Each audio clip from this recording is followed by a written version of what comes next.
Hey, B-Siders. Welcome to another episode of Bravo for the B-Side. This is Jim. And this is also Jim. Well, I wasn't expecting that. So I'm just doing it myself. I could also be Danny if you want me to be. I might be easier. Yeah. Okay. This is Danny. Excellent. I don't know where to go from here. You're welcome. Another good movie we're going to be talking about this week. What else is going on? You look stunned. Well, let me check my paperwork here. I was going to...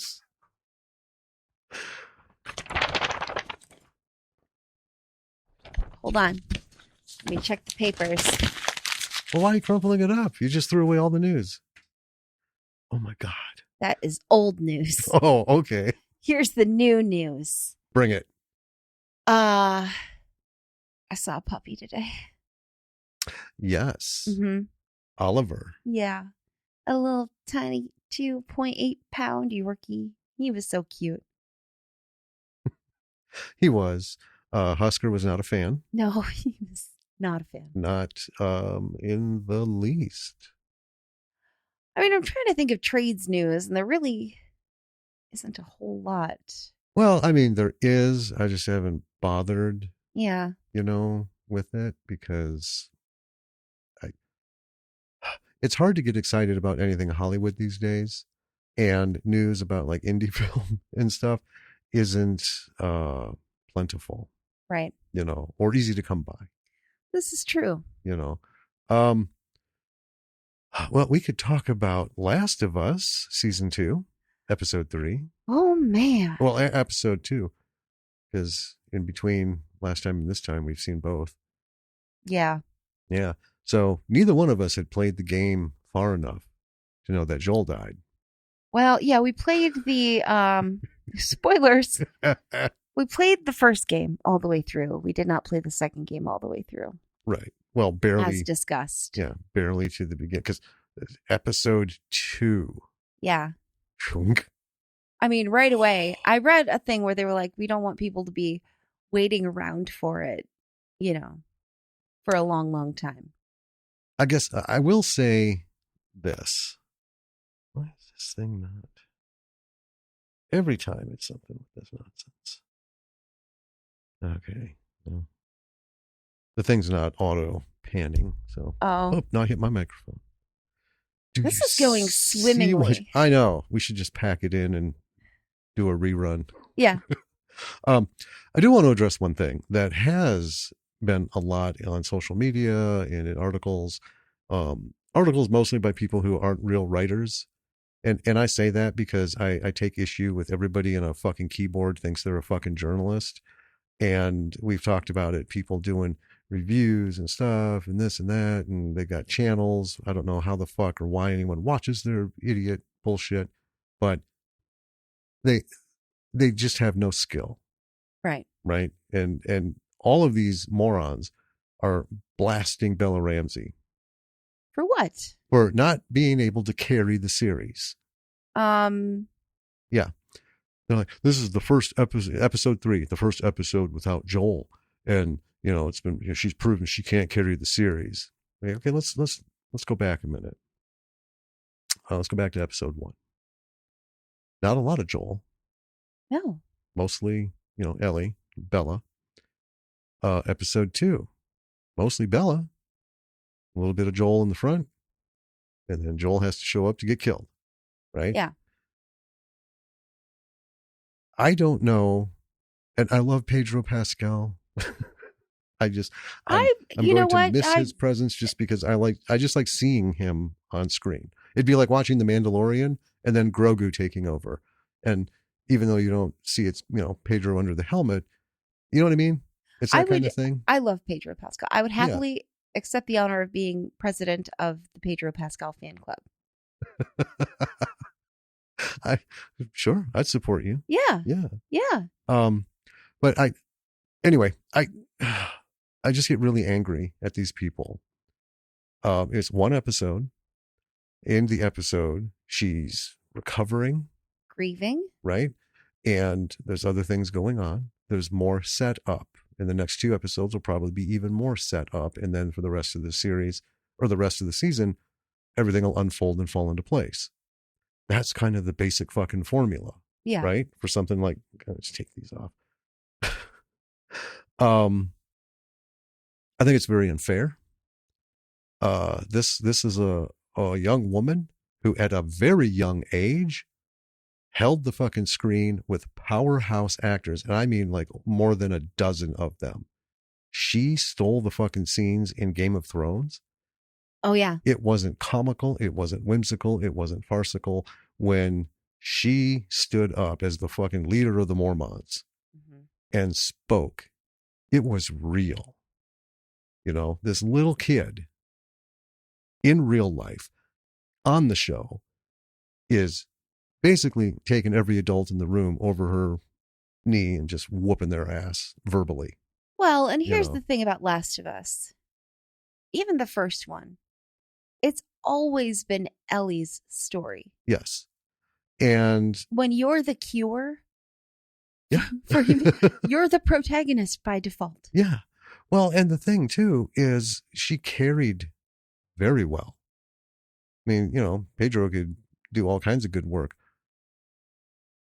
but it was even better than good work. Yeah. Because he had her throughout the thing to bounce off of.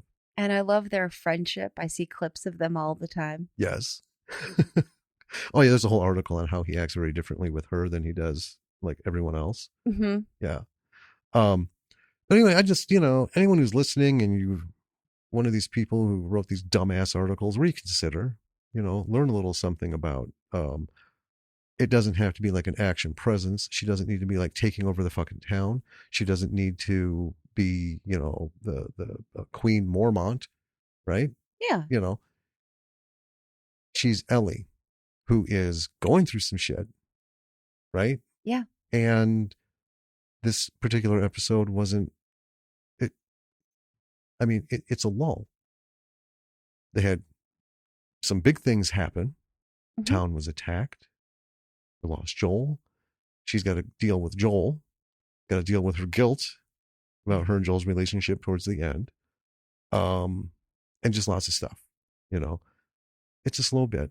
How do you powerhouse prove you can carry an episode? You know, that's just such horse shit. Have you seen her? She's buff as fuck for this series. As much as she can. I did read an interview. She's a bit disappointed that she can only go so far. Yeah. And I get it. Because you know, in high school I did bodybuilding and it just like stopped. Mm-hmm. I'm like, okay, I'm doing the weights, I'm doing things.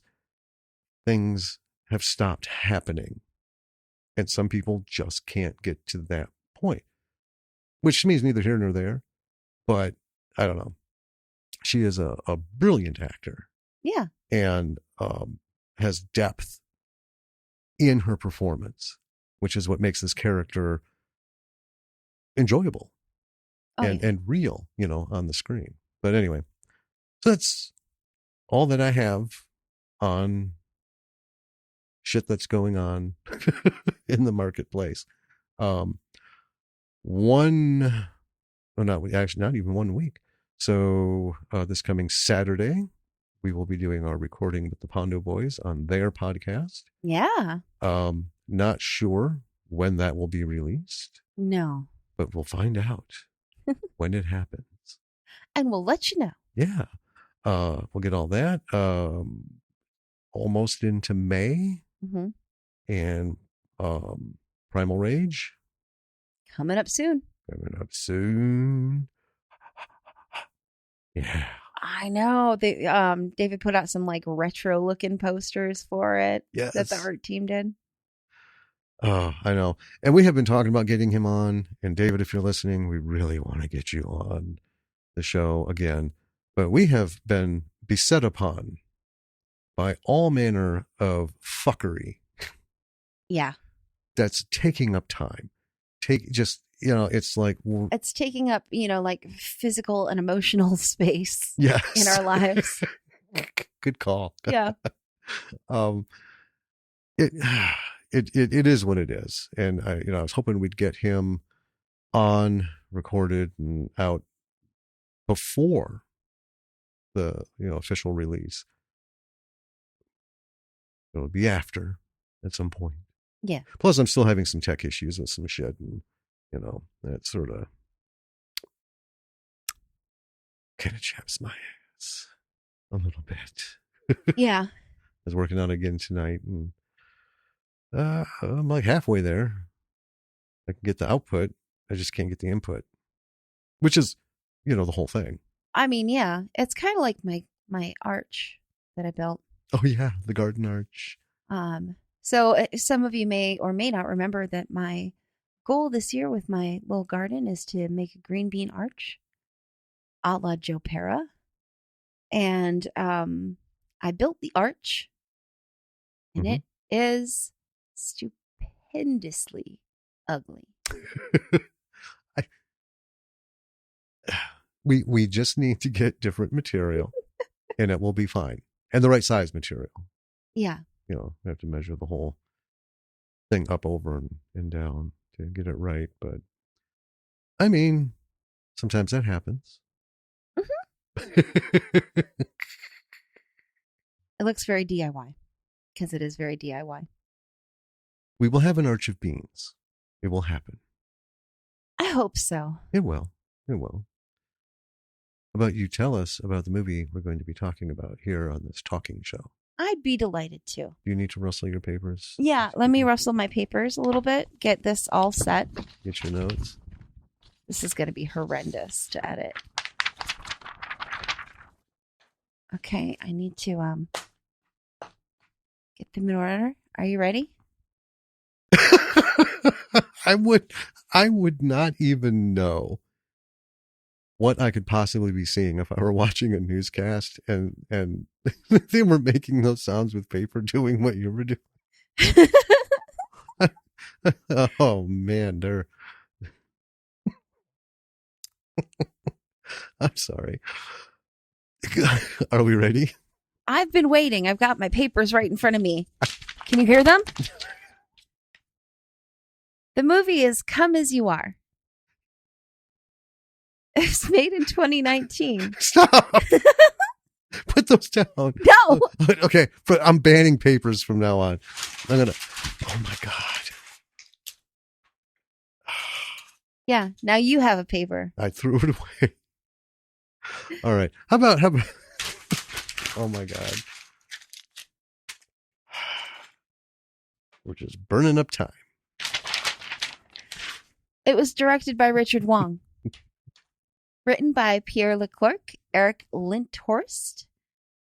Starring Grant Rosenmeyer, Hayden Seto, Ravi Patel, and I'm going to butcher this last one, Gabourey Sidibe. I couldn't say it. She played Sam. Right. It was not rated. Here is, are you okay over there? Yeah. You sure? I'm good. Okay. Here's the log line. 3 young men with disabilities hit the road with a jaded nurse to a brothel in Montreal catering to people with special needs. I mean, that sums it up. I mean, it's kind of boring. There were other ones that were a little more, like juicy. Mm-hmm. But I didn't like those either. I don't know why. I mean, a log line is supposed to be in its most simplistic form anyway. So, yeah. It I like ones like this. It hit the things. Yeah. Bang, bang, boom. You know what you're going to watch. It is a remake of the Belgian film Hasta la Vista. Yeah. Which is a funny title for a Belgian film. Couldn't say anything to that. Yeah. Well, now that I've done all that. I'm done with my papers. Are you? Uh-huh. Excellent. So, before I begin, it's worth noting that this is based on a true story, and by that, a an individual made this kind of trip, Yes. right? I will talk about that when we're talking about the film. So this wasn't just made up, as a concept. Yeah. It was inspired by. Yeah, inspired by the life of Asta Philpott. Yes. Who appeared in this movie. Yes. Okay. Are we ready? I'm waiting. Bam! We open on a beach near sunset. There's a woman in a bikini walking out of the water, and then there's a guy sitting on the beach staring. She comes up to him, goes in for a kiss, and we see that she's got a star tattoo behind her ear. Then the guy wakes up. He's in bed. He looks a little off, nearly got a kiss out of there. There's a knock at the door, and it's his mom. She comes in. He's laying in bed, clearly with a boner. Yes. Under the blankets. She pulls the blankets back, and then just without missing a beat, rolls him on his side. So clearly he's disabled and unable to do these functions. And then we see him in the bath, and she's washing him. Then we're outside, and he's getting into their van. She's chatting the whole time. She's just chip. Yep. And the mom is Janine Garofalo, who I have loved seeing her since the first time she popped up on a screen. Oh, yeah. So many years ago. Anyway, then we cut to a blind man who is at a bus stop. He gets on a bus, takes a seat, and then we see him kind of like turn his head a little bit, and he tells someone that they have lovely hair. And then this deep voice answers back, "Thank you," or "Thanks, man." And then, it cuts to this dude with long hair. So this gentleman's not completely blind. Right. Right. But very much so. Not able to clearly see anything. And then we see the blind guy at work, and he is talking about how the wheelchair guy, who we saw in the beginning, led him into a ladies' room at the movies as the guy is coming in. And then we see a new guy, who we learn his name is Matt, who is also in a wheelchair, comes in. And he and the first wheelchair guy have a little standoff because they're at the rehab clinic. And the first guy is jealous that Matt has the sexy therapist. And the reason he has the sexy therapist is because the blind fellow did some revenge scheduling. Yeah. And that therapist is the girl he was dreaming about. Yes. I think it was it Becky? Becky. Yeah. And so we learned that the first guy that we've met is Scotty. And later outside, Scotty's telling the blind guy that they're even. Yeah. He's not mad about it. He's like, we're even. And then Scotty sees Matt. He goes over to him and says, there's a pecking order here. And he gets Becky, and Matt gets the hairy Spaniard from now on. And all of them are sitting watching wheelchair baseball. Scotty talks to one of the players at the end, who gives him a card for La Chateau Paradis, a brothel. So he looks it up online later, finds a video showing a dude in a wheelchair talking about having had problems finding sexual encounters. And so he opened his own brothel for people like him. And Scotty's on board. Oh, yeah. And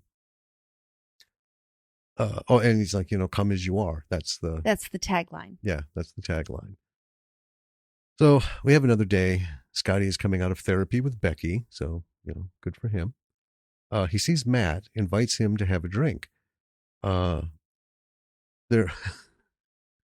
Matt's like, my mom's here. He's like, yeah, so's mine. Yeah. So they made their moms drive them to the bar. They're sitting at a table. Their moms are sitting up at the bar talking. And Scotty tells Matt he was born with a congenital defect, and that's why he's in a wheelchair. Scotty says, besides his mouth, the only other thing that works on his body is his junk. During this, Matt is giving him sips of beer because Scotty can't use his hands. Yeah. Yeah. As they're talking, Scotty tells Matt about the brothel in Canada and that he and the blind guy need a third to split the cost. Right. He's planned on a nurse van to drive them. Matt is out. Yep. He says he has a girlfriend, and Matt leaves. A little later, we see him rolling through a library, Matt. He rolls up to a woman sitting at a table with a guy named Bobby. It's really awkward. Well, they're clearly very cozy with each other. They're flirting. Yeah. Yeah. The woman says they were just studying. Matt doesn't believe it. And then she starts with I have to start thinking about my future. So we know where this is going to go. Yeah. So then we're at home with Matt, and he's looking up the brothel. Yep. At dinner, he asks his parents what they think about him going on a road trip around the Great Lakes. Dad says it's not a great time with everything going on. Matt comes back with, that's why, because all he's doing is going to the doctors and then going to therapy. Right. Right. Dad says no. Later, Matt's in the garage and he's wrapping his hands boxer style. Mm-hmm. And then he goes to a speed bag that's just way too high for him. He gives it a shot, but so you get the hint that his disability is pretty new. Right. Right. He wasn't born this way. Right. But it's very recent because, yeah, he would have had them drop it down or something, or, tries a few hits, gets up in frustration. And then we cut to Scotty, who is rapping to himself in his room. And I love it. His mom comes in to tell him he has company, scares the shit out of him. Yeah. Right. It's Matt. And Matt says he's been thinking about the offer, but his parents said no. If they do this, because their moms now talk, it needs to be black ops. Right. Right.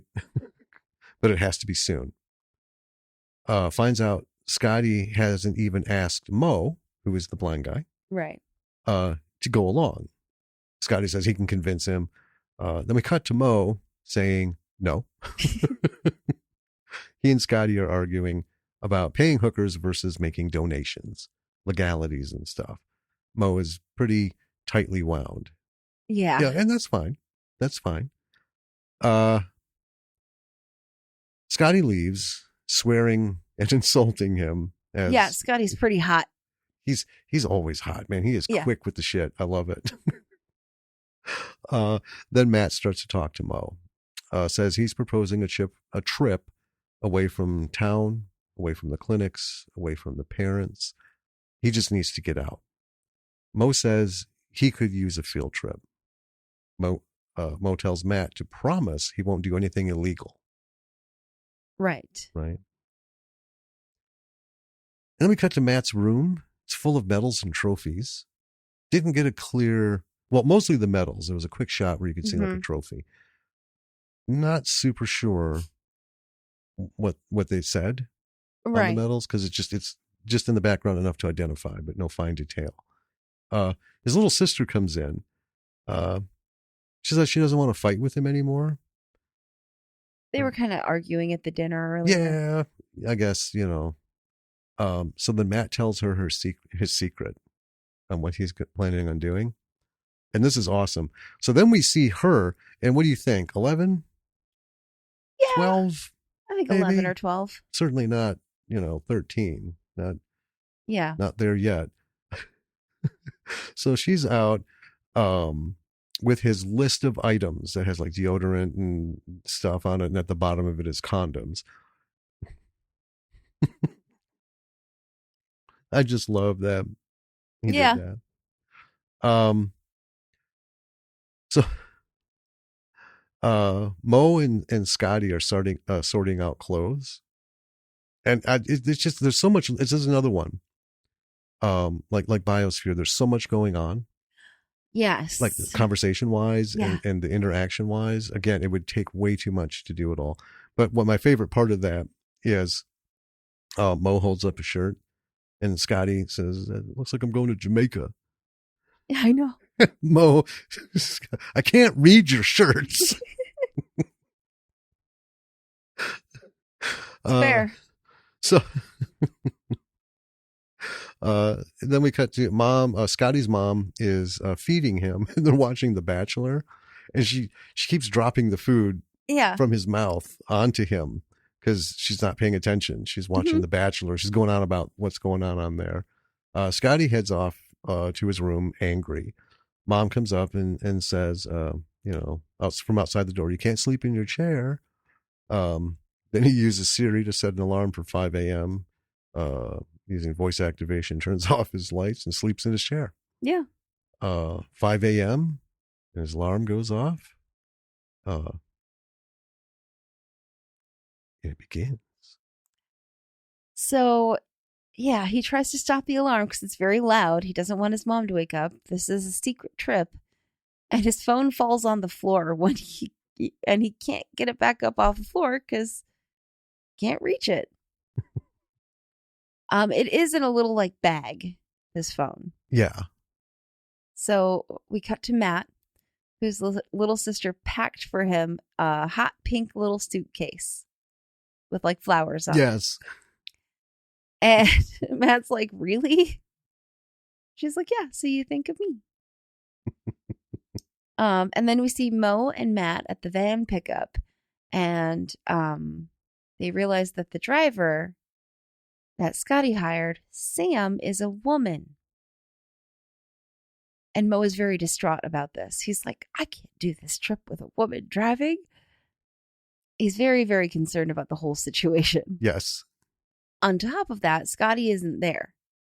Right. It's not starting out swimmingly. It's not a great start. So they decide to stop and get Scotty, who didn't make it. And so they do that. And the whole, Scotty's just coming out, just in the nick of time as they get up to his house, right? Mm-hmm. He managed to loop his phone onto his wheel. The bag snagged it with his wheel. And went from inside the house, well, from his room through the house to the outside backwards. Mm-hmm. So he could drag his bag to have someone pick it up. Yep. And the whole loading the van and them talking over each other basically the whole time is a pretty fun mess. Yes. The driver, Sam, seems pretty unaffected about their antics. And then we cut to Scotty's mom, who can't find him in the morning. And they're getting calls on their cell phones in the van as they're going down the road. Yes. And Scotty goes, "Throw the phones so you can't be tracked." So he and Matt throw their phones out the window because they're real serious about not having their parents come find them. They want to do this. Yes. Mo does not want to throw his phone out. No. So he throws out a SIM card. And they're like, "Oh, yeah, that would have been a smarter idea." That's a way better idea. At this point, Sam, who's been, hearing all this, stops the car and is like, "What is going on?"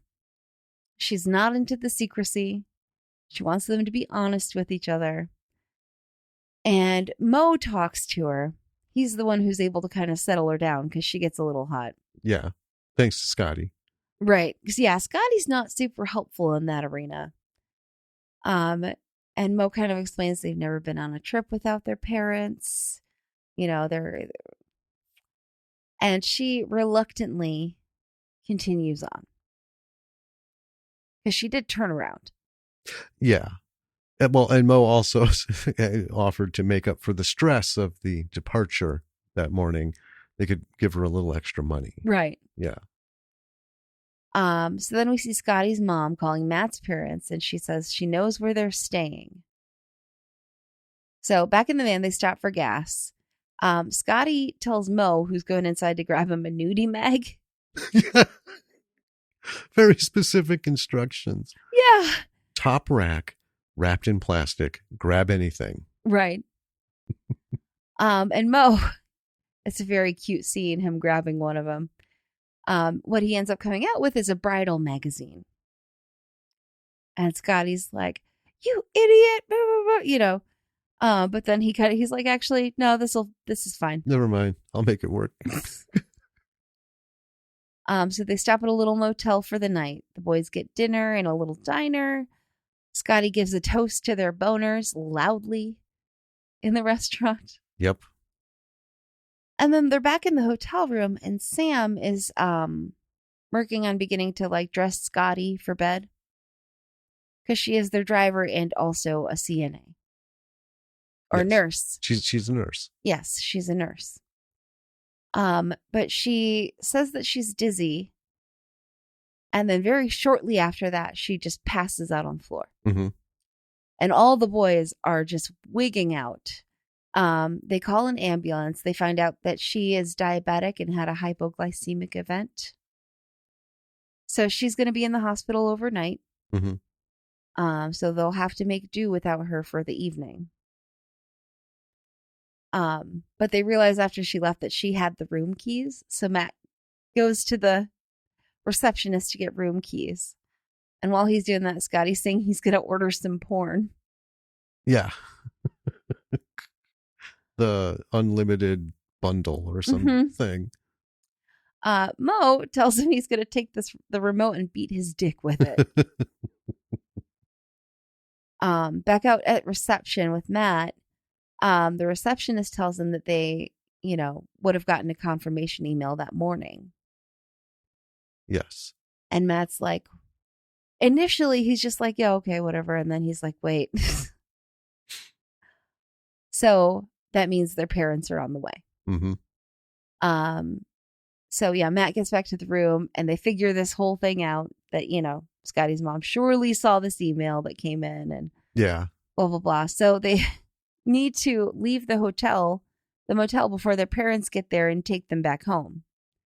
So their only vehicle is the van, mm-hmm. which they put Mo in the driver's seat with Matt helping him as his eyes. Yes.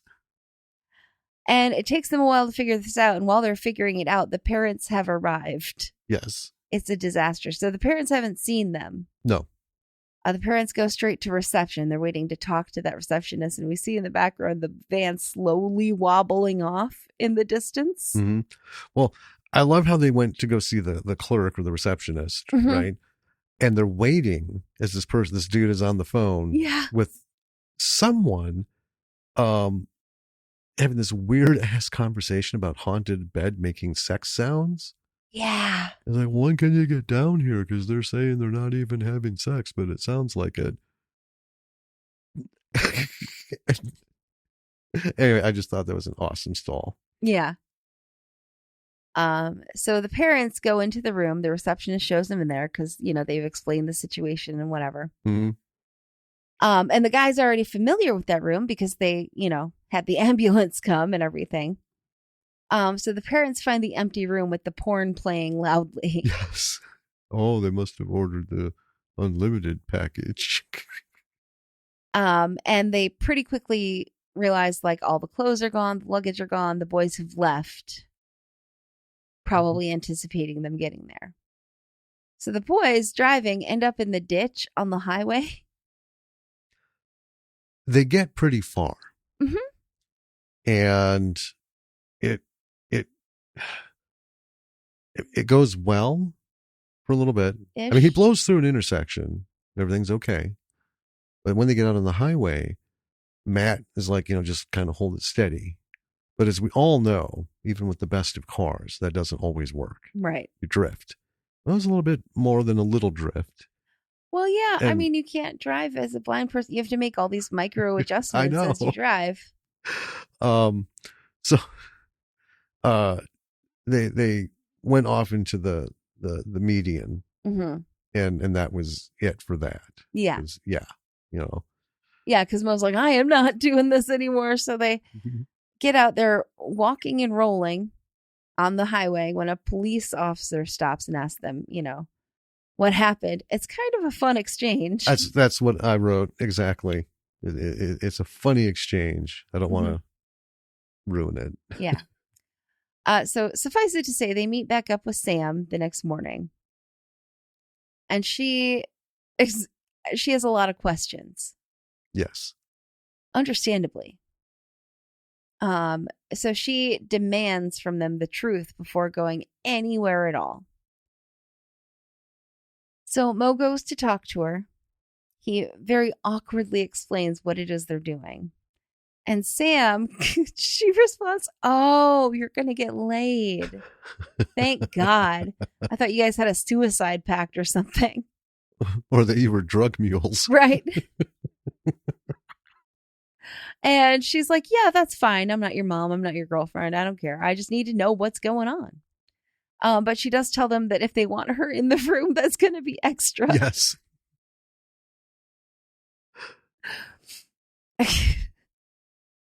I don't know that had to be offered. I mean, well, but she's a nurse. Well, that's why she's doing the van, because she can, do the things that need to be done, remove from the chair, all that stuff. So, because I will admit at first, because this bit's in the trailer, and it didn't click to me then, and I thought that is a rather weird, if not somewhat forward, thing to say. But when it happened in watching the movie, it was like, oh, dumbass. Yeah. That's why she would be in the room. Duh. Because when she passed out, she was starting to get Scotty ready to get out of his chair and get ready for bed. Yeah. Yeah. So then later they're on the road and Matt outs Scotty's secret life as a rapper. Yes. And they give Scotty a lot of shit for it. And then later, while Matt and Scotty are both asleep in the back as they're driving, Mo confesses to Sam that he told his mom the truth before he left. Because Mo's a good boy. Yeah. So they have a little discussion. We learn that Sam was married. She caught her husband cheating, so she shot him in the ass with insulin. Yeah, I caught him on top of her neighbor, so I shot him. I was like, really? Yeah, in the ass with insulin. Yeah. But she had lost her nurse's license. Over that, yes. Over that. She just recently got it back. Right. So he does ask her if she can give him some sex tips because she's a nurse. I love that. She laughs, but she's like kind, She's like, just let things happen. Don't plan it. And they have a little bit of a flirt going on. Yeah. He feels she reaches over and he accidentally touches her arm, but he says, "Nice tattoo." He can feel the ink. The raised skin from the ink. Yeah. Yeah. They're at a drive-through waiting. Yeah. Which is true. You can feel tattoos. Yeah. If you feel them, the right way. And he can actually tell what's on it, like these different birds and, the vines and stuff that are on it by its feel. Right. Well, that's where their whole thing gets into, is he's, identifying the bird and stuff. And it's pretty cool. Yeah, it is. So then they're in Chicago in a little music club, and there is a bachelorette party at a table nearby. So Matt just goes right in to chat with them right away. And so Mo and Scotty and Sam are sitting at the table. Mo tells Scotty that a girl at the clinic, Sarah, likes him. And we very briefly met her earlier on in the movie. She was who Mo was talking to about the revenge scheduling. Yeah, before Scotty came in. Yeah. And Scotty dials in at the same time that Mo is into Sam. and starts kind of encouraging him to, ask her to dance, do something. Matt comes back with the sad news that most of the bachelorette party have boyfriends. Yeah. And while I believe it is Scotty or Matt and Mo are going to the restroom or something, there are two assholes in the club who make comments to them about like being Special Olympics. Oh, the Special Olympics are in town. And then later, those same two boys are giving Sam some shit. Like they're talking about her weight and, just being assholes. So Mo comes to her rescue. And then she punches the dude. Well, he tells the asshole to apologize. He says, or you'll be sorry. The guy's giving him shit. And then Mo fucking headbutts him rugby style. Right. Just no bullshit. Bam. And then the guy's going to go after Mo. Yeah. And Sam punches him. Yep. And then he's like, gearing up for a fight when Scotty comes out of fucking nowhere. In his power chair. Just screaming and rolls him out of the bar. Yep. And the crowd roars. So meanwhile, we see that Matt's mom has been calling around all these van companies, and she finally has located the van company that they used. And we see that Sam has missed several calls from her dispatch. Yeah. So while all this is going on, Scotty is encouraging Mo to dance with Sam, and she leads him out to go dancing. And while they head off, Matt rolls back over to the last remaining girl in the bachelorette party. Yeah. And Scotty's just sitting at the table on his own. And he seems pretty upset by this. Like, he didn't want to be left alone. Right. So he orders a shot. And then we see Matt talking to that girl, the bachelorette party girl. Yeah. While the others are going to head to the hotel, and he says that he's going to stay behind with her. And then dispatch is calling Sam again.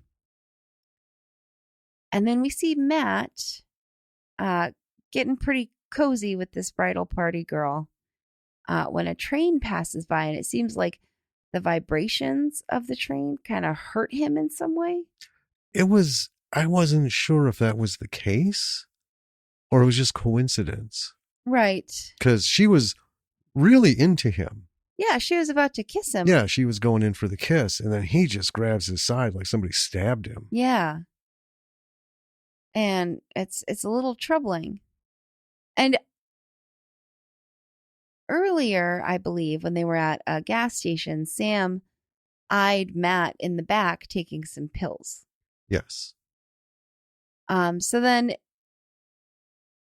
in the morning, the guys are gathering up all their stuff to leave the hotel. Scotty did not have a good night. He got all up in his head about everything. Yeah. So he's grumpy. And the elevator doors open, and the parents are right there. And it's immediately just a yell fest. Matt's parents try to wheel him away, and he, eventually says that they're going to a brothel, which stops them from pulling him through the doorway. Right. And then Scotty starts yelling at Matt, and then Matt starts yelling at Scotty. And Mo. And Mo. And he just says some pretty mean things to them. Yeah. I'm not going to go through what he says. Yeah, no. But he tells his parents that he didn't tell them because he was ashamed. And Scotty's mom is trying to get him to go home, and he tells her to stop. He says, I need to do this. Yeah. His thing was, I'm 24 years old. I need to know what sex is going to be like for me. Yeah. And she's understanding. So the parents talk outside, and they kind of, Matt's dad isn't super on board, but they agree to let the boys do this. Well, Matt's mom pulled out the scepter. Yeah. And was like, this is happening. Yeah. And we're paying for it. Mm-hmm. He got all huffy, and she was just like, Mm-hmm. I loved it. Oh yeah. So the boys get outside and Sam's there with the van and she's apologizing, because dispatch has been calling her nonstop. She's like, I didn't have a choice. And they kind of stop her mid apology and they're like, the trip is back on. So, and she, I mean, she had a good reason. I suspect if there was nothing at stake, she would have just kind of blown it off, right? I got this gig, phone didn't work, blah, blah, blah, blah, blah. But she did explain to them that she was going to lose her license for good if she got another strike. She just got it back and, doesn't want to. So anyway, they load up. Then we're in Montreal. They're driving and then they pass where they would normally turn to go to where the brothel is. They're like, where are we going? And Sam says that the reservation was canceled. And their parents gave them an upgrade. Yeah. So then we see them in this lovely resort, palatial room. Mm-hmm. Oh my God. This is, top end. This is White Lotus level shit. Yeah. Right. And the brothel is still on. But yeah, this hotel is just amazing. So they all go to dinner. The table is quiet. Matt apologizes to Mo for calling him a loser and all this other shit. Mo says, well, I shouldn't, thrown you under the bus and should have had your back. And, and then Scotty wants an apology too. Yeah.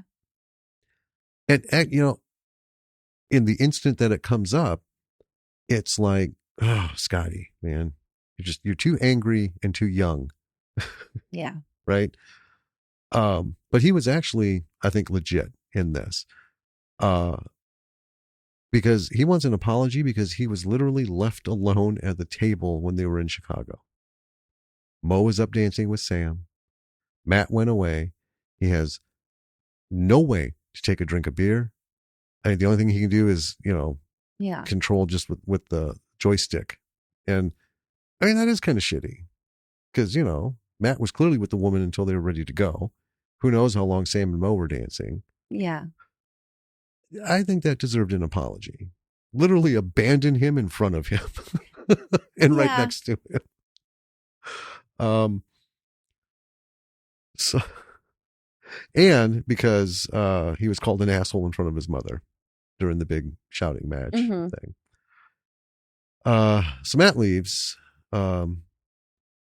Scotty is then told by Mo and Sam that Matt is dying, which is why he takes pills all the time. And I was like, you would know that if you weren't an asshole. That's fair. So outside, Scotty goes to Matt and apologizes. Scotty says he spends a lot of time feeling like he's left outside of stuff. But since they started hanging out, he's feeling included, which is a big thing. Matt thanks Scotty for the trip. Inside, Mo and Sam are playing chess. And I love it because at one point she's like, why are we even, you're just playing against yourself. Why am I even here? He's saying like, no, you got to move your queen, and this and that, and then this will happen, And she's just like smiling and looking at him as he's doing his bit. Then she asks how he saw her tattoo. Mo explains that he taught himself way back when he was very little. Apparently there was a mural on the way to somewhere or on his school or something. And he wanted to know what it was. So he learned how to feel the lines and the strokes in things. And tattoos, because it's raised, is, it's like picture braille. It's, actually something tactile to trace. So, she gives him her arm, and he finishes reading. And as he's Like, this is a bird, and she's explaining what bird it is and its relevance. Yeah. Which is, it's sweet. It is. It's very, very sweet. Next morning, breakfast. Scotty says he needs a favor. He needs Matt to shave his dick. Matt does. It's a little awkward. Matt initially is like, absolutely not. No. As one would. Yeah. Apparently there hadn't been a lot of attention paid to that form of grooming. Understandable. Matt had some comments. I did wrote, he made a joke about never seeing anyone with pubic hair extensions. I know. Oh. Okay. Then they're getting ready for the brothel visit. So they get there. Sam waits outside. Inside, one woman takes Matt away, another Mo, and another Scotty. After a bit, Mo leaves. Scotty chases after him. Mo says the place just isn't real. For him, he just can't. This isn't. Yeah, and no judgment on Scotty or Matt. Yeah, he's just like, for me, I want my first time to be with someone special to me. Yeah. Bam. Well, and Scotty is like, well, yeah, me too, but I don't have much of a choice. But he does tell Mo, go get her. Yeah. It's very evident to the both of them. Oh yeah. That there's some stuff flowing there.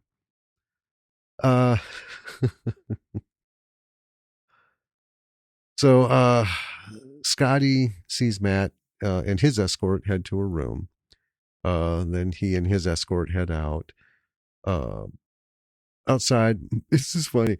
Mo is he makes his way to a bench, sits down, and he's talking to himself. He's practicing what he wants to say to Sam. Mm-hmm. Pull out. Sam's sitting next to him, just smiling. It's very cute. And then she like slides over to him. And he's like, "Wah." And actually, they end up making out. Mm-hmm. Yeah. Mo is, I mean, all three of these guys. I mean, Scotty's got some anger issues, which it comes up. But we'll talk about things that were addressed. And I feel he's justified. Yeah. Right. But he could use with some tone down. He could, yeah. Some breathing exercises and not some let anger that management. Yeah, not let that be his foundation for life. Yeah. So I don't know that rap as an outlet is fully doing it. Not really. No. So in the rooms, things begin to progress. Scotty wants his escort to tell him anything about herself. Yeah. Because he's realizing this is really superficial, you know. And then we cut to Matt's room, and his escort says her brother is in a wheelchair. So she understands. Kind of a weird thing to say to someone. Weird thing to say. And I will just say at this point,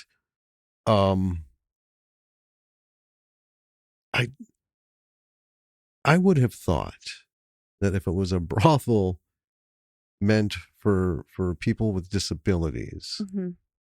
you wouldn't hire escorts who were so fucking dumb about the whole thing. You know what I mean? Yeah. I mean, I had a relative die of cancer, so I understand. Yeah. I don't think, because, it wasn't a sibling, wasn't a child, wasn't, it was, I'm not minimizing, but, a cousin who I had, not been around for a long time. But anyway, I don't know. It just struck me as, Jesus, morons. Anyway, we cut to Scotty and Matt coming out later through the hallway. and they look very contented. Yeah. Not like, but We did the thing. finally. Yeah. Right? And they see Mo and Sam, who are now holding hands. Mm-hmm. So later they're toasting to the new couple. Yes.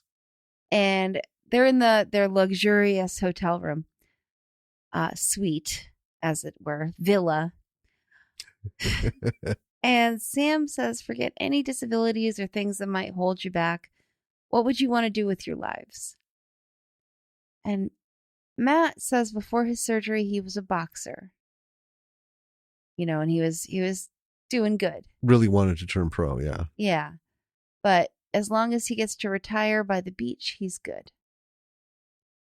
And Mo says that when he has kids, he wants to coach them in baseball. Yeah. And it's kind of cute because when he says, when I have kids, Sam is right next to him. They're like cuddling on the couch and she's just like glowing. Yeah. Well, he always ever only just wanted to be a dad. Yeah. And that was kind of an addendum. But I do want to coach my kids in baseball. Yeah. Scotty tells them to skip him. And Sam says she always wanted to be an artist. And it wasn't realistic, so she went to nursing school. But she's right where she wants to be because she loves feeling needed. Mm-hmm. And then later we hear Sam and Mo going at it in their room. Yeah, Matt and Scotty are downstairs just kind of...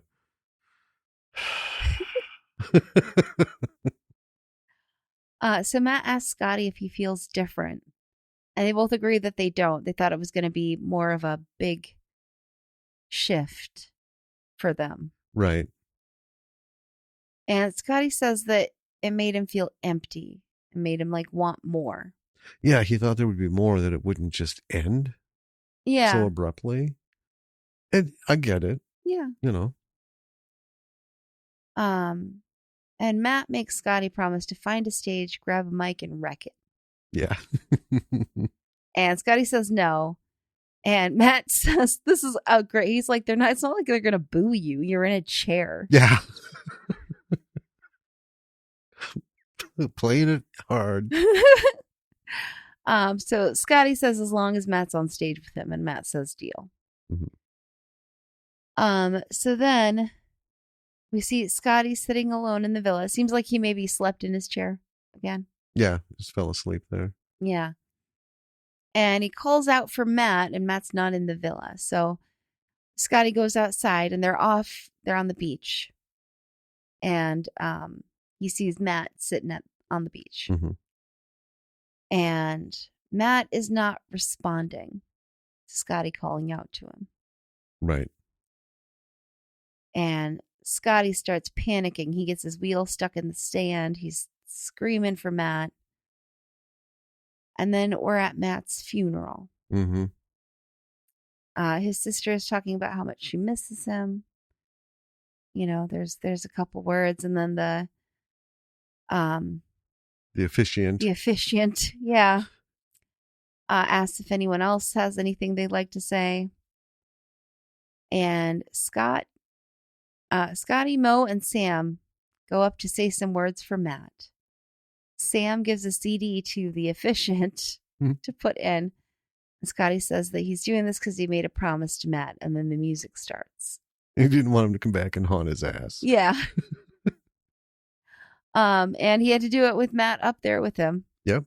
And I'm not a fan of rap, but the words were very, heartfelt and sweet. It was basically about Matt. Yeah. Yeah. It was about their trip together. It was a little irreverent, a little weird at times, but it was a sweet tribute for Matt. There was a point where the officiant was going to go shut shit off. Yeah. And Matt's dad was like, yeah. Nuh-uh.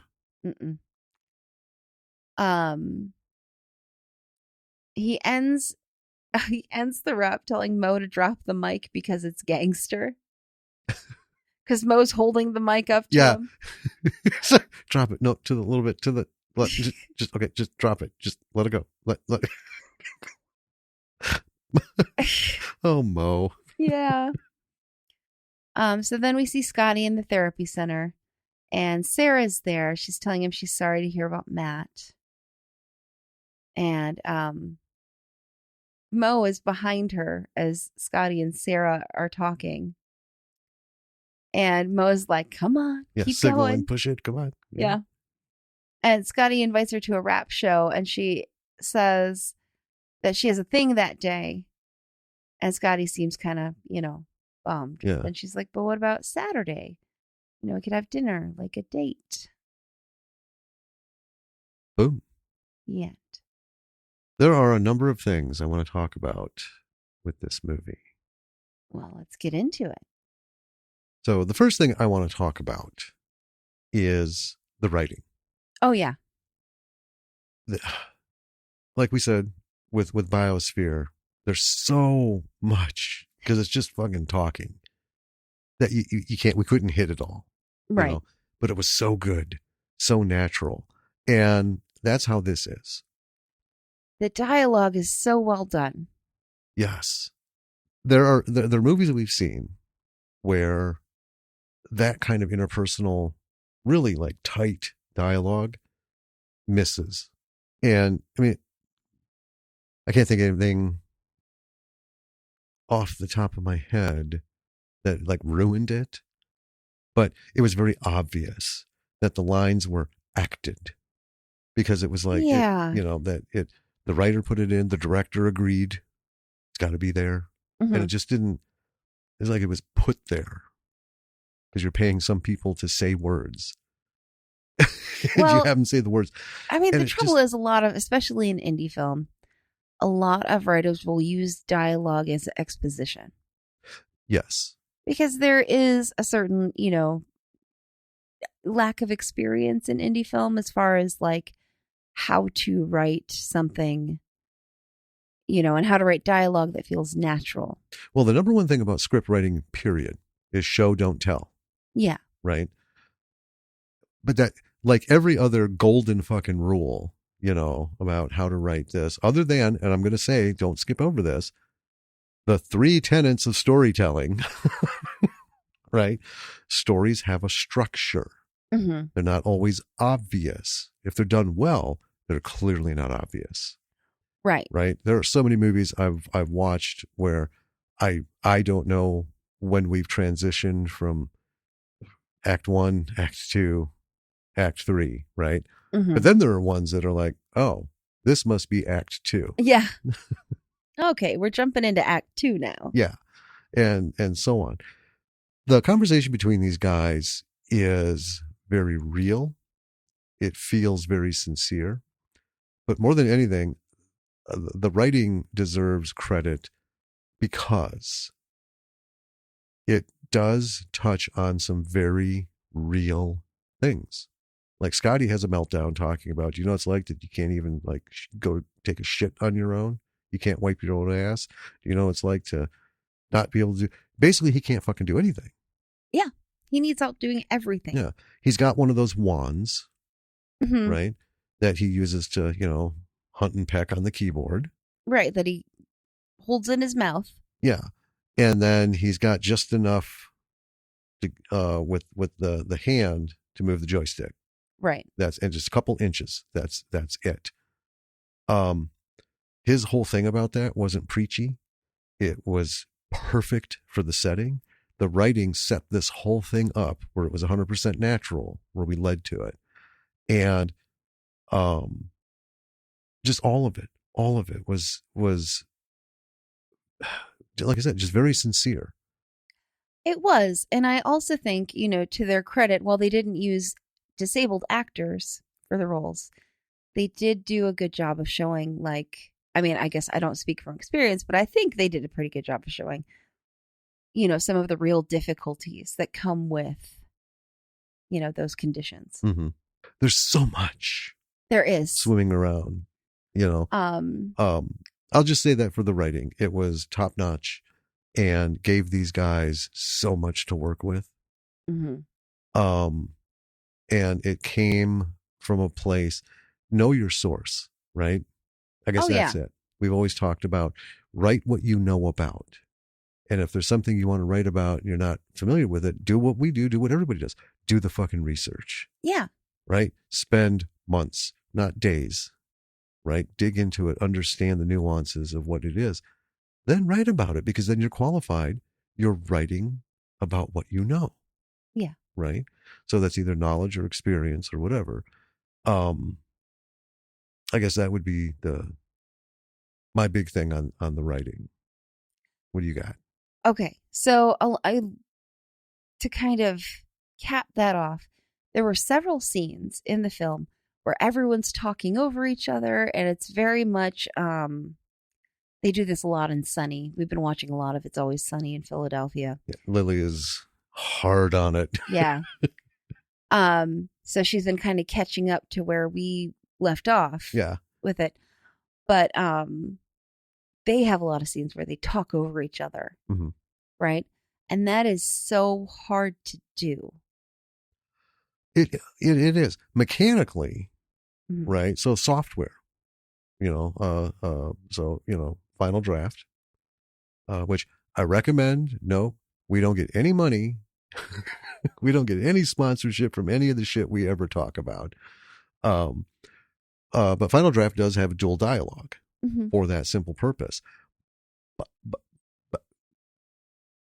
I actually stuttered. That's okay. But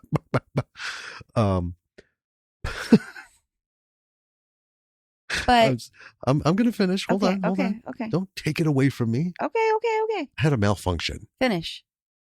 Don't be demanding, because that puts me on the spot. See what happened? Anyway.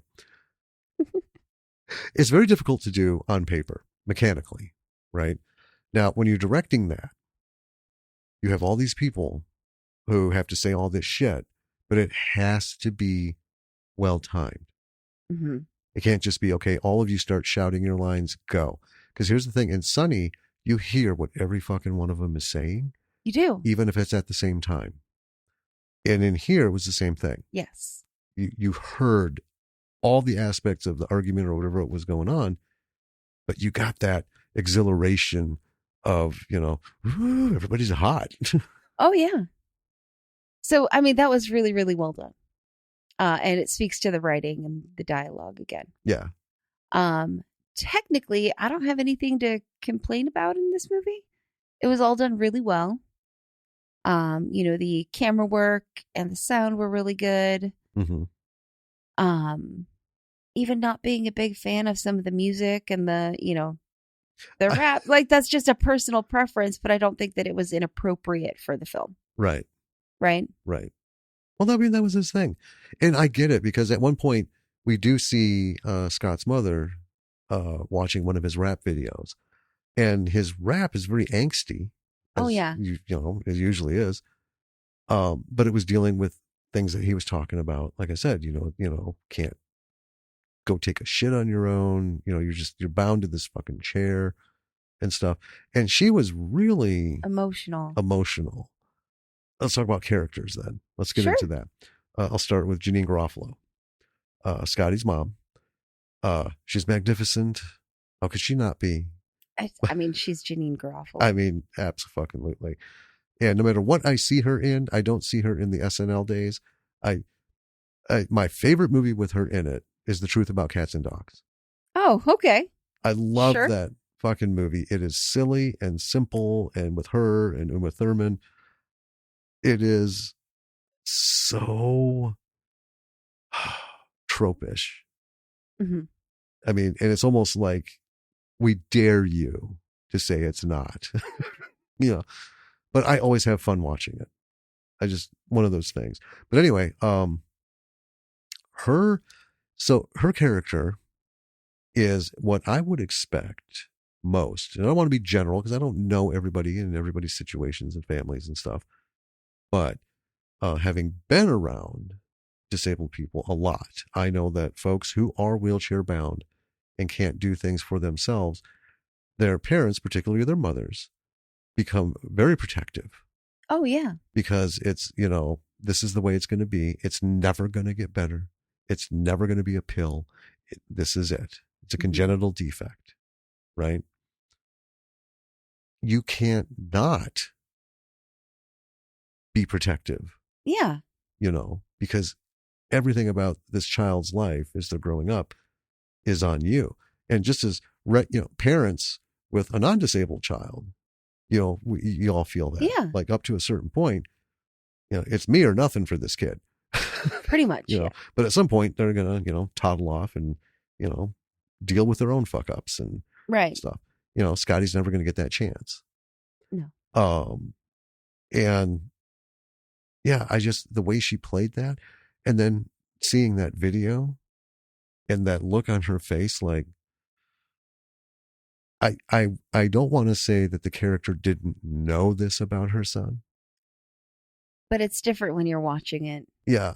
But she, like, well, you can't think about that stuff. Well, right? And it shows that in the very beginning of the film when she is, helping him get ready in the morning. And she's just chattering on and on and on. And she's just so detached from what it is she's actually doing. Yes. And it shows her doing that, later when she's, trying to feed him and dropping the food, Mm-hmm. It's, this is mechanical, right? Yes. And he even does, like, he's in the bath and she's, scrubbing him and she's just prattling on. And he's like, could you not, while you're washing my balls, could you not talk? Or something to that effect. Yeah. But her, the turnaround point, mm-hmm. right? The aha was very plain in her face.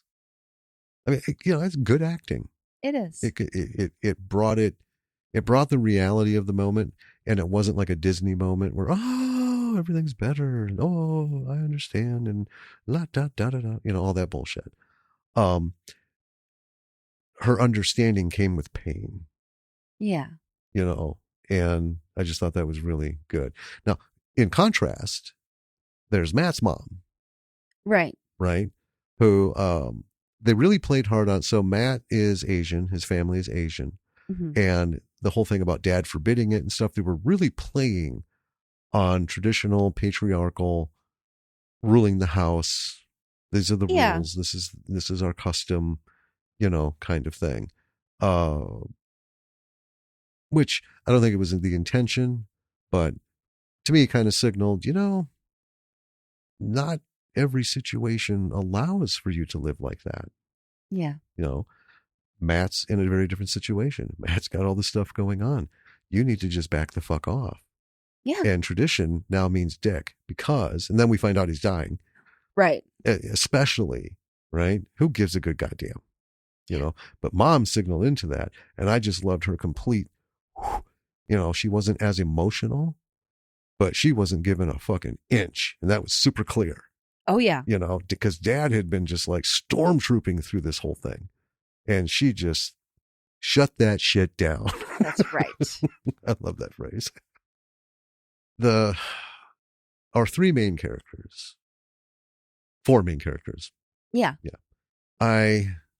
It speaks to all of their acting skills because you can have the best written stuff. We say this over and over, and there's a reason.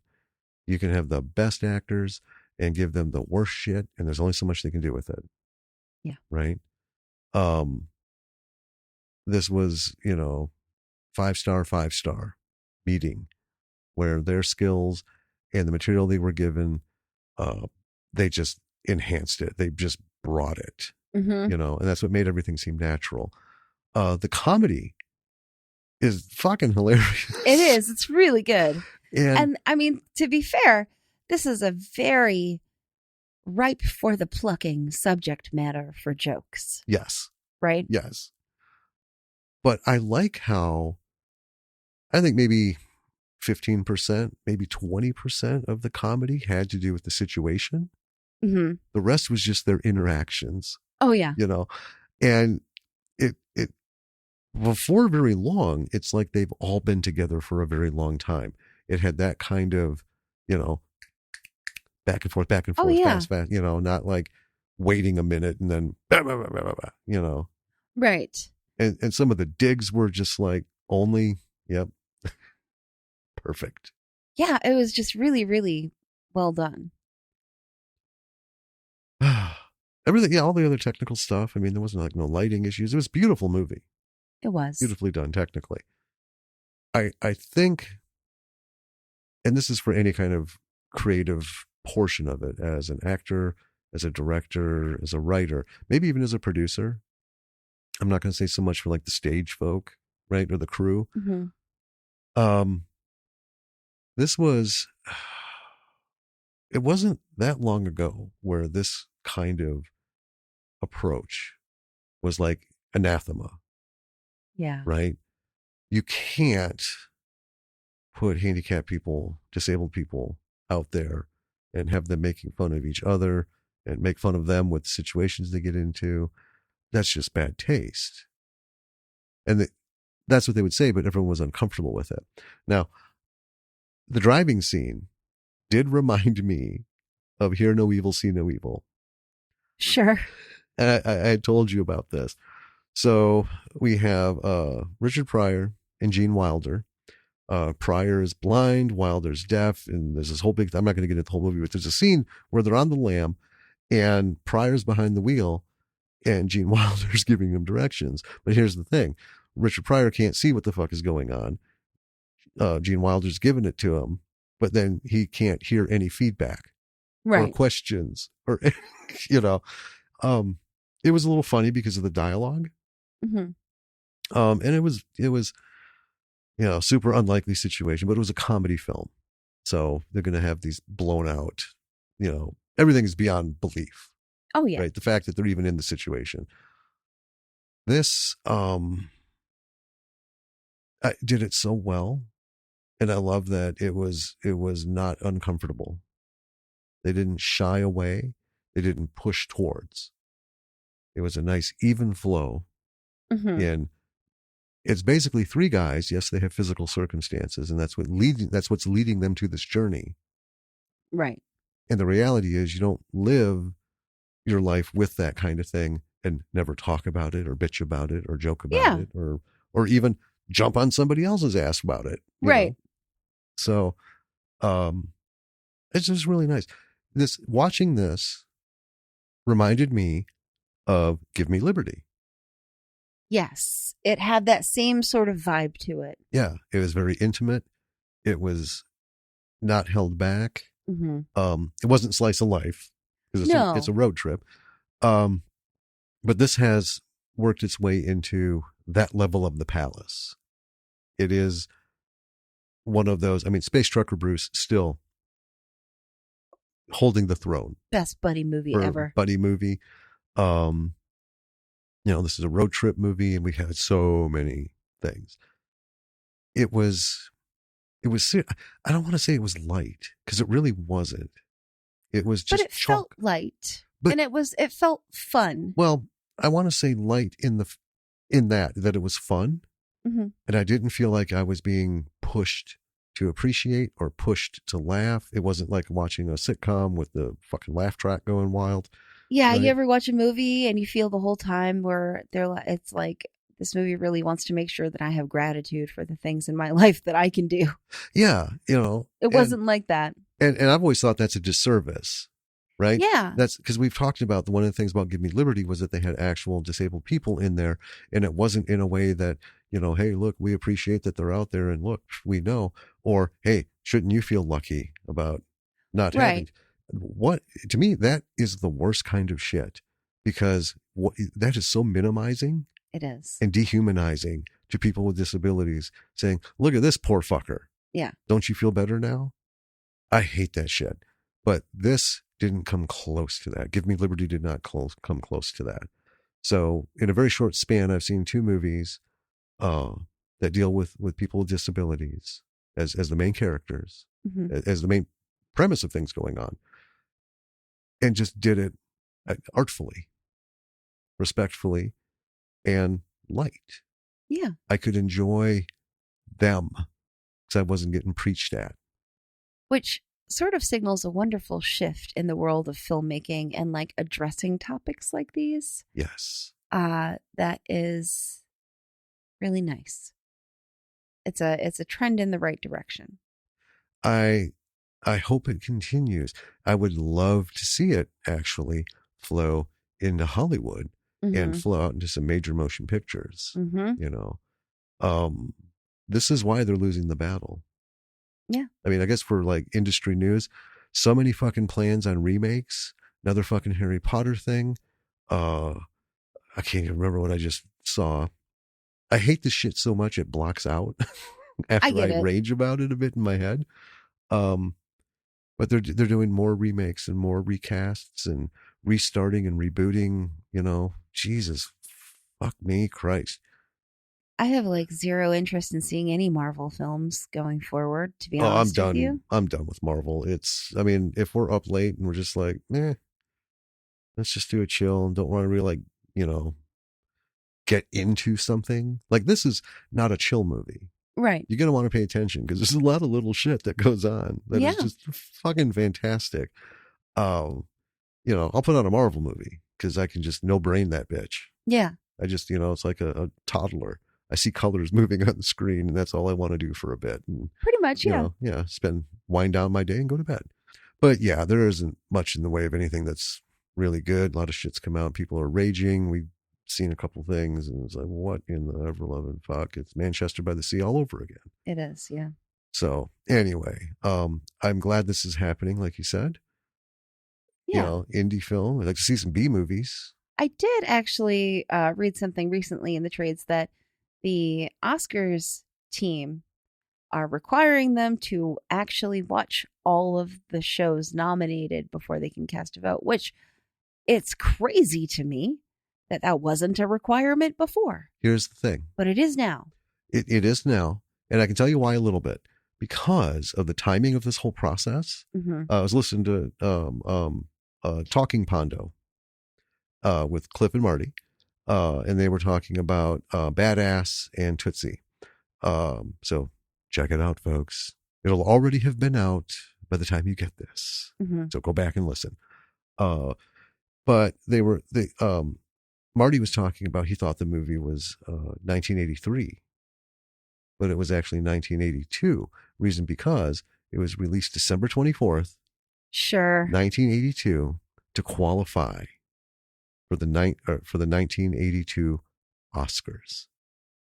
Nobody fucking knew about it until well into 1983. So once we passed that New Year's mark, then it started building momentum. Then it started getting, stuff. Mm-hmm. Yeah. I don't know. I mean, we could go on and on. There's just a lot of stuff. I don't want to give too much away. I mean, we completely spoil everything, folks. You should know that by now. We do. Yeah. You know, is there anything that we didn't touch on that was a standout? I don't think so. I was going to say this at the beginning, then got kind of going into it, and you just like threw me off so many times. So I threw 5 pieces of paper at you? Well, just everything. I'm perfectly aware that there are occasional pop sounds.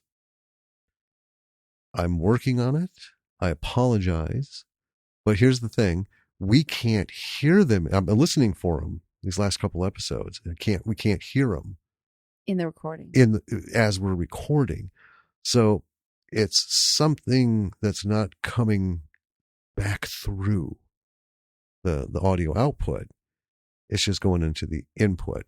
And yeah, I'm working on it. I want to get rid of it. And it's not like an electrical interference thing because it's very random and it doesn't have the, like I had before. And then I found the problem for that.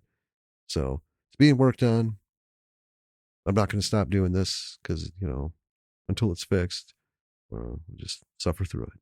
Well, if you like this podcast and you would like more of it, pops and all, or you want to contact us, or you want to see other stuff we're working on, you should check out our website. lordsofmisruleproductions.com. Everything's there. I'm not sure what platform you're listening to this on, but you can listen to it on the website. We have links to like the social media, YouTube, and all that stuff. We do have the Bravo for the B-Side YouTube channel, which is basically a videoized version of what you're listening to, with just a static picture. A surprising amount of people like to listen to podcasts on YouTube. Well, they do have the podcast piece, but we've been doing this before that ever lived. And Yeah. I'm like, no, we've got a podcast, we've got a host, we've got all that shit.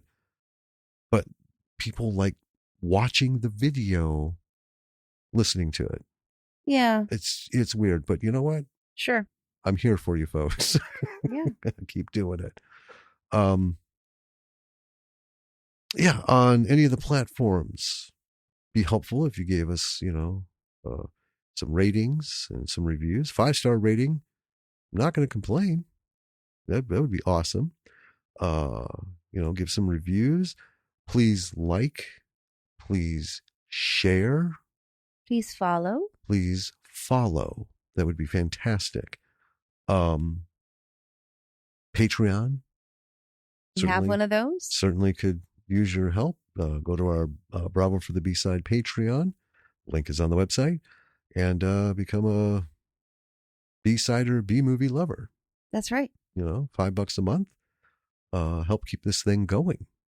That would be very much appreciated. Right now, we're giving episodes a week early-ish. I put a notice out that because of all of the shit going on, it might not be exactly a week early. But I haven't not gotten it out early.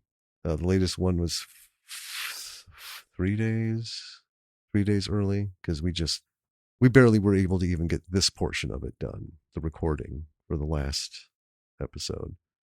Yeah. It gets hard, but we're trying to stay true to it. Yeah. Full disclosure, we've got a lot of family, troubles and health issues and et cetera kind of going on. And it is taking up, a lot of our brain space and time and et cetera. All right. I think that sums it up for this episode. Unless you have any parting words. Avocado. Excellent. On multiple levels. Yeah. I'm on board with it. Thank you. All right, B-Siders, thank you for listening. And I look forward to speaking at you again in our next episode. So until then. This is Danny. And this is Jim. We'll catch you next time. Bye.